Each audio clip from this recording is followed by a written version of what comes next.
On est très content de participer pour la première fois à Jardin Jardin parce que c'est un événement qu'on affectionne particulièrement à la rédaction de Maison à part. C'est un événement à taille humaine, convivial et surtout qui donne plein d'idées, plein d'inspirations pour l'aménagement du jardin, du balcon, de la terrasse. Et voilà, on a voulu du coup y prendre une part beaucoup plus active en parrainant un jardin et on a trouvé pour ça un partenaire privilégié qui est Cupastone et vraiment on est très fiers d'avoir notre premier jardin, le jardin à part, sur cette édition 2015 de Jardin Jardin. Les trois directions que j'ai prises, c'était vraiment créer trois espaces. Un espace plutôt japonisant, le premier espace avec des pas japonais en gneiss de Saint-Thirier.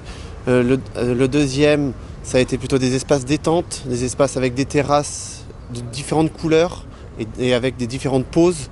Et le troisième espace qui est derrière moi, c'était plutôt un espace urbain, un espace petit jardin restreint avec des grands formats de dalles au sol et comme en palissade aussi des formats de pierre en fercoa, en quartzite noir qui rappellent un peu les toitures et également les ardoises de couverture.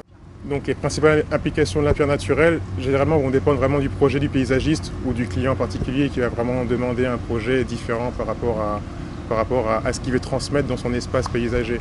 Donc généralement, on va parler sur l'application qui va aller plus en terrasse, par exemple, sur du dallage de pierre naturelle, et également sur des pas japonais ou du gravier, par exemple, pour la décoration vraiment de type plus jardinier.